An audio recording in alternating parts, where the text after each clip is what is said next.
Bonjour, Michael Riba, expert comptable dirigeant dans un groupe d'experts comptables. Je dirige 26 personnes.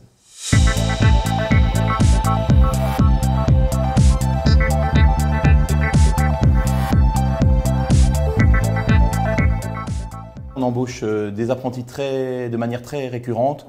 C'est d'ailleurs une de nos valeurs, c'est d'embaucher des jeunes en apprentissage. On embauche environ 1 ou 2 apprentis dans mon cabinet à moi et cela se fait depuis l'existence du cabinet. Le coût d'un apprenti de nos jours en France, c'est entre 27 et 67% du SMIC.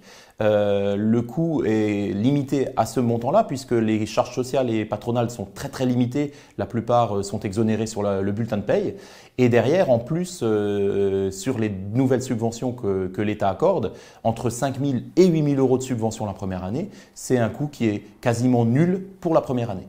L'embauche d'un apprenti rapporte aussi à l'entreprise, surtout sur le long terme ou le moyen terme, puisque l'avantage c'est que quand l'apprenti a été formé dans l'entreprise, derrière ça devient un collaborateur fidèle, il intègre les équipes à temps plein. Et l'avantage c'est qu'on n'a pas les frais de recrutement, puisque dans nos métiers, et dans la plupart de métiers, en tant qu'expert comptable, je le constate auprès de mes clients, c'est très difficile des fois de sourcer certains profils qualifiés.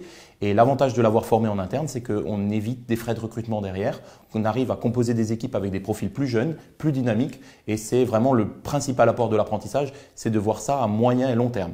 En tant que chef d'entreprise et en utilisant l'apprentissage au quotidien, je peux que vous inviter à vous lancer dans une embauche d'apprenti. Je pense que ça sera forcément une expérience pour vous intéressante et pour le jeune également. Et vu les aides qu'il y a actuellement, il ne faut plus hésiter. C'est pour moi, prendre un apprenti, c'est avoir un coup d'avance pour l'avenir et pour se lancer dans des nouveaux marchés ou dans des nouveaux secteurs.